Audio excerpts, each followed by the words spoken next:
बिस्मिल्लाहिर्रहमानिर्रहीम। अस्सलाम वालेकुम नादरीन, आप यूट्यूब चैनल देख रहे हैं। मैं इमरान ख़ान हूँ। नादरीन, मैं ये वीडियो सुबह के वक्त रिकॉर्ड कर रहा हूँ। सारी रात हम जागते रहे और जो मनाज़िर देखे वो इंतहाई तकलीफ़ दें। पाकिस्तान की तारीख़ के बुरे दिनों में से एक और बुरा दिन, मुरीदखे में खून की होली खेली गई है और निहत्ते तहरीक लब्बैक के कारकुनों पर गोली चलाई गई, उनके ऊपर शेलिंग की गई, उनके ऊपर टॉर्चर किया गया। बहुत सारे ज़ख्मी हैं, बहुत सारे शहीद हो गए। तहरीक लब्बैक से या उनकी पॉलिसी से या उनके नज़रिए से आप इख्तलाफ कर सकते हैं। बहुत सारे लोग कहते हैं कि ये इंतहा पसंद है। हो सकता है मेरी सोच भी इनके ख़िलाफ़ है, लेकिन आज मैं ऐसी बात नहीं करूँगा। लेकिन कभी भी एक इंतहा के ख़िलाफ़ जो दूसरी इंतहा है उसको सपोर्ट नहीं किया जा सकता, क्योंकि वो भी एक तरह की इंतहा पसंदी है। मुल्क में कानून मौजूद है, आइन मौजूद है, रियासत मौजूद है, रियासती इदारे मौजूद हैं, पूरा एक स्ट्रक्चर है जो मौजूद है। ये नहीं होना चाहिए था। बहुत अफसोसनाक है। कुछ हक़ाइक़ जो मैं जानता हूँ वो मैं आपको बताता हूँ, लेकिन पहले जो अभी तक की खबरें वो ये कि बड़ा खौफनाक क्रैकडाउन किया गया सारी रात, ख़ास तौर पे फजर की नमाज के वक्त तहरीक लब्बैक की क़यादत और कारकुनों पे, और उनके ऊपर ना सिर्फ गोलियाँ चलाई गई, बदतरीन शेलिंग की गई। जो उनके कायदीन का मरकज़ी कंटेनर था उसे आग लगा दी गई। मैंने बेशुमार मनाज़िर देखे हैं कि लोग सड़कों के ऊपर पड़े हैं और उनकी जान बचाने के लिए दूसरे लोग कोशिश कर रहे हैं। अभी तक मैंने खुद दर्जनों लोगों को गोलियां लगी हुई वीडियोस देखी हैं। कोई उठा कर ले जा रहे हैं, कोई घसीट कर ले जा रहे हैं, कोई जान बचाने की कोशिश कर रहे हैं, कोई घरों में पड़े हुए हैं, कोई गाड़ियों में पड़े हुए हैं। कोई समझ नहीं आ रही कि ये क्या चल रहा था।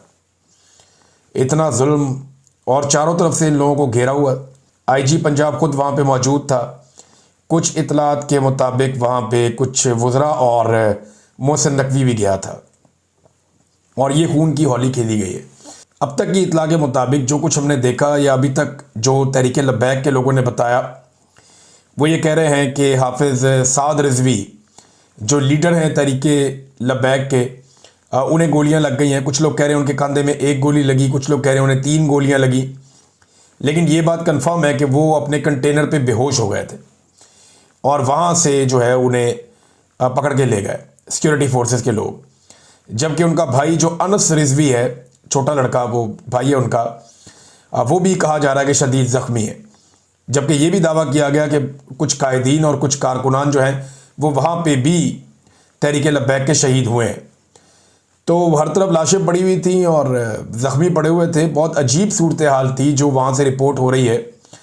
मैं क्योंकि ख़ुद वहाँ पे फ़र्स्ट हैंड रिपोर्टिंग नहीं कर रहा और अब रिपोर्टर्स वहाँ पे मौजूद भी नहीं थे जिस तरह गोली चल रही थी। हम अभी इन्हिसार करेंगे तहरीक लब्बैक जो बात कह रही है उसके ऊपर। और तहरीक लब्बैक ये दावा कर रही है गुज़िश्ता 24 घंटों से, बल्कि इससे ज़्यादा टाइम हो गया, कि उनकी लाशें छीन ली जाती हैं, एम्बुलेंसेज में डालकर गायब कर दी जाती हैं। बता ही नहीं रहे कि उनके कितने लोग मारे गए हैं और उनकी लाशें गायब की जा रही हैं, उनके ज़ख्मियों को गायब किया जा रहा है।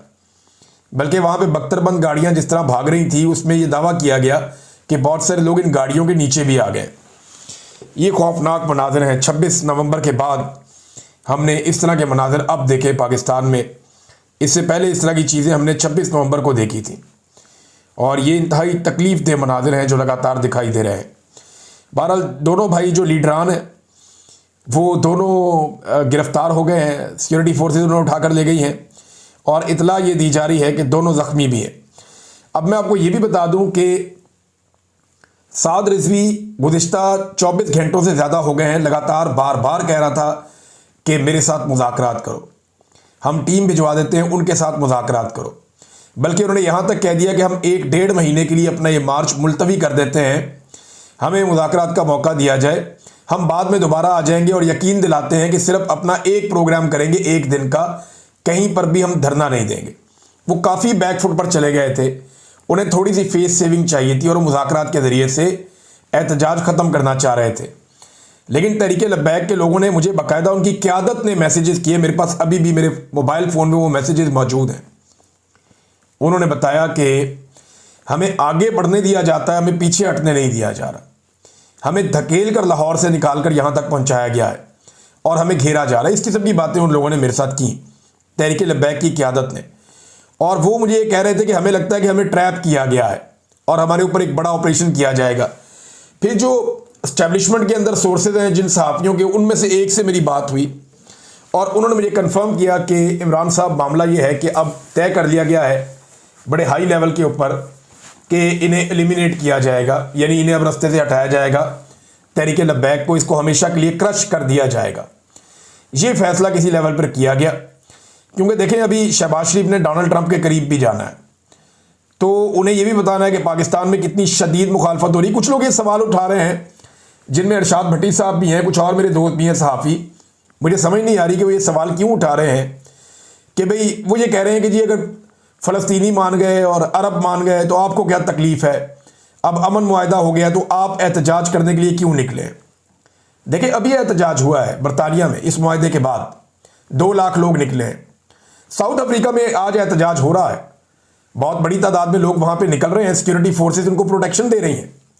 डोनाल्ड ट्रंप के अमन मुआहदे के बाद यूरोप के कई ममालिक के अंदर फ़लस्तीनियों के साथ इज़हार यकजहती के लिए और इसराइली पॉलिसी के खिलाफ लोगों ने एहतजाज किया, लेकिन किसी भी दुनिया के एक मुल्क में मुजाहिरीन के ऊपर ऐसे गोली नहीं चली है, इस तरह कत्लो गारतगिरी नहीं हुई जो पाकिस्तान में हुई है।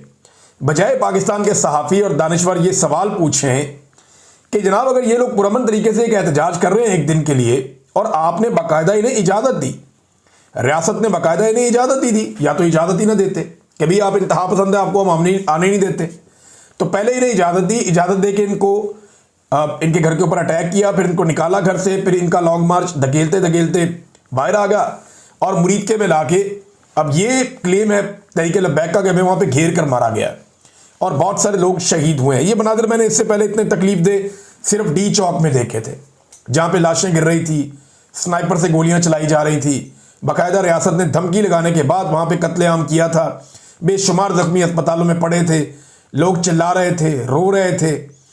यहाँ मैंने देखा कि साद रिजवी लोगों को वास्ता भी दे रहे थे, पुलिस को और रेंजर्स को, और आखिरी वक्त तो ऐसा आ गया था कि वो वास्ते दे रहे थे कि अल्लाह का वास्ता, रसूल का वास्ता, तुम्हें तुम्हारी माओ का वास्ता, तुम वापस चले जाओ, तुम पीछे चले जाओ और बातचीत के लिए भेजो किसी को, हमसे बात करो। लेकिन ऐसा लगता है कि रियासत ने तय किया था कि इनको पूरी तरह से क्रश करना है। मुझे अफसोस जो है ना, वो देखें ये लोग बनाए भी तो रियासत ही इनके साथ ताल्लुकात बनाती है ना, इन लोगों को इस्तेमाल करती है। अफसोस मुझे इस बात का है कि निहत्ते मासूम नौजवान कत्ल हो गया। अब कोई अपने घर का वाहिद सहारा होगा, कोई बेटा अपनी फैमिली को संभालता होगा, कोई बाप जो है वो अपने बच्चों के लिए बड़ा सहारा होगा। अब ये जो कत्लेआम हो गया और जो नंबर तहरीक लब्बैक के लोग बता रहे हैं वो इंतहाई खौफनाक है, वो मैं दोहराना भी नहीं चाहता। यानी वो तो जो नंबर बता रहे हैं वो सैकड़ों के अंदर बता रहे हैं कि इतने कारकुन उनके शहीद हो गए, और जो जख्मियों की तादाद बता रहे हैं वो भी बहुत बड़ी तादाद बता रहे हैं तहरीक लब्बैक के लोग। और ये उनके वो अकाउंट्स हैं जो उनके मेन अकाउंट्स हैं, उनकी लीडरशिप के अकाउंट्स हैं, वहां से इस किस्म की खबरें आ रही हैं। साद रिजवी ने गायब होने से पहले, यानी अब उनके बारे में अभी हमें मालूम नहीं है कि उनको कहां पहुंचाया गया है, या जख्मी होने से पहले, बेहोश होने से पहले जब उनको उठाकर ले गए, कंटेनर को आग लगा दी, तो उन्होंने ये भी बताया था कि घरों को भी मसमार किया जा रहा है तहरीक लब्बैक के कारकुनों या रहनुमाओं के। 9 घरों के बारे में उन्होंने कहा कि उन्हें मसमार कर दिया गया है। दुनिया के कई ममालिक में एहतजाज हो रहा है, अमेरिका की अमन डील के बावजूद हो रहा है, तो अगर पाकिस्तान में हो गया तो क्या हो गया। अभी तहरीक लब्बैक एहतजाज कर रही थी, जमात इस्लामी ने भी तो किया, अभी पेशावर में अभी किया, उनके साथ तो ये नहीं हुआ। जमात इस्लामी ने अभी पेशावर में एहतजाज किया, अमन डील के बाद किया, डोनाल्ड ट्रंप की, उन्होंने अपनी बात रखी पाकिस्तान के सामने, हुकूमत के सामने। तो तहरीक लब्बैक को ऐसा लगता है कि एक प्लान के तहत ये रियासत ने शायद सोच लिया था। देखें ये बड़ा अनफॉर्चुनेट है, हम में से पाकिस्तानियों में से जब किसी एक को मार पड़ रही होती है ना, बाकी खुश हो रहे होते हैं। मैं फिर आपको कह रहा हूं कि तहरीक लब्बैक के नज़रियात से मुझे शदीद इख्तलाफ रहा, बहुत सारी चीज़ों से, तर्ज अमल से, और शायद आइंदा भी रहेगा। लेकिन मैं निहत्ते लोगों पे गोली चलाने का हमायती कभी नहीं हो सकता। रियासत के कुछ उसूल होते हैं, ये तो नहीं होता कि आप एकदम गोली चलाएं और धावा बोल दें, चादर और चार दीवारी का तकद्दुस भी आप पामाल करें। वो अगर आज किसी के साथ हो रहा है तो कल आपके साथ भी होगा। मैंने कई दफ़ा कहा कि बारी बारी सबकी बारी। कल ये कुछ और लोगों के साथ हो रहा था, फिर तहरीक इंसाफ के साथ हुआ, बहुत बुरी तरह हुआ, 3.5 साल से जारी है। जितना जबर तहरीक इंसाफ ने देखा उतना तारीख में किसी ने नहीं देखा। और अब जो ये हुआ तहरीक लब्बैक के साथ, ये भी उस तरह की एक कड़ी है। कल ये किसी और के साथ, फजल रहमान के साथ हो सकता है, ANP के साथ हो सकता है, जमात इस्लामी के साथ हो सकता है। आप हमेशा तो एस्टेब्लिशमेंट की गुड बुक में नहीं रहेंगे। पीपल्स पार्टी के साथ हो सकता है, PMLN के साथ हो सकता है। तो बारी बारी सबकी बारी, ये रास्ता रोकना चाहिए। कानून को पाकिस्तान में मोहतरम करना चाहिए, कानून के मुताबिक चीज़ें की जानी चाहिए, रूल ऑफ लॉ इस मुल्क में होना चाहिए। जिसके नज़रिए से इख्तलाफ है, इख्तलाफ राय की गुंजाइश पैदा करनी चाहिए। ये मार धाड़ बंद करनी चाहिए। हाँ, अगर कोई कानून हाथ में लेता है, अगर कोई रियासत को चैलेंज करता है, अगर कोई रिट ऑफ द गवर्नमेंट को चैलेंज करता है, तो वो गलत काम भी नहीं होना चाहिए। यानी मैंने देखा तहरीक लब्बैक के कारकुन कई जगह पुलिस को बहुत मार रहे थे, पुलिस वालों को जख्मी किया, उनको मारा। ये भी नामुनासिब रवैया था, ये भी गलत था, जो नहीं होना चाहिए था। लेकिन ये लोग गोली नहीं चला रहे थे और इनके ऊपर गोलियां चलाई गई, जिसकी वजह से काफ़ी लोग जो हैं वो जाबहक हो गए, शहीद हो गए। पाकिस्तान तहरीक इंसाफ के सोशल मीडिया ने आवाज़ उठाई तहरीक लब्बैक के ऊपर होने वाले जुल्म के ख़िलाफ़। अब मैं इस वक्त कहना नहीं चाहता, लेकिन माजी में ऐसा नहीं हुआ था जब तहरीक इंसाफ को बाहर पड़ रही थी। तो कम से कम इमरान खान साहब के साथ जो कुछ हुआ जेल में, और तहरीक इंसाफ ने जो जुल्म सहा, पाकिस्तान में एक फोर्स तो ऐसी तैयार हो गई है जो हर जुल्म और हर जबर के खिलाफ आवाज़ उठाती है। ये बहुत अच्छी बात है, बाकियों को भी इससे सीखना चाहिए और हर जुल्म हर जबर के खिलाफ आवाज़ उठानी चाहिए। नाज़रीन, अफगानिस्तान की सूरत हाल भी है, लेकिन ये इतनी अफसोसनाक सूरत हाल है तहरीक लब्बैक वाली के, और ख़बरें जो हैं वो इसके सामने बहुत छोटी लग रही हैं। एक बड़ा सानया है ये, इसको एक सानहे की तौर पे देखा जा सकता है, जो हमने होता हुआ विटनेस किया मुरीदके में। अफसोसनाक और काबिल मज़म्मत।